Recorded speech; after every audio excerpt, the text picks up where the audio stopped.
ठीक है। तो ये जो डिस्क्रिमिनेंट होता है ये बी स्क्वायर माइनस 4ac, इसको आप सॉल्व करके पहले ही बता सकते हैं कि यहाँ पे जो रूट्स आएंगे यानी कि जो इसका सलूशन आएगा वो कैसा होगा, रियल होगा या अनरियल होगा। ठीक है। तो यहाँ पे तीन कंडीशन निकल करके आता है कि if B square minus 4ac, इस पे एक एक नंबर का क्वेश्चन बहुत ज़्यादा पूछा जाता है तो इसको बहुत ध्यान से देखेंगे।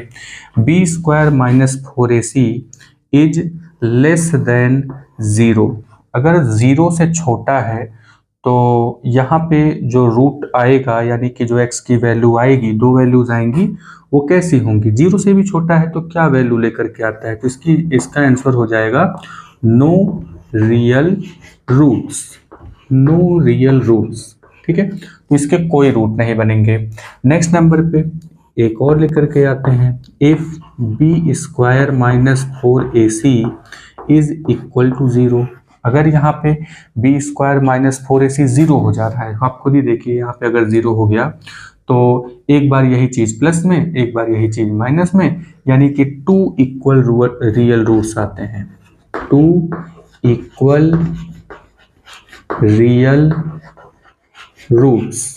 अगर ऐसा हुआ तो जैसे कि B square minus 4ac equal to 0 अगर हो जाता है तो यहाँ पे 2 इक्वल रियल रूट्स आते हैं।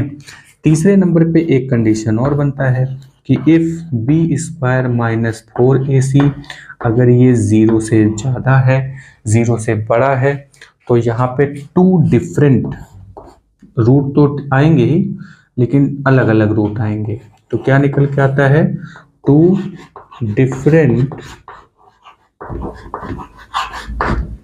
Real roots.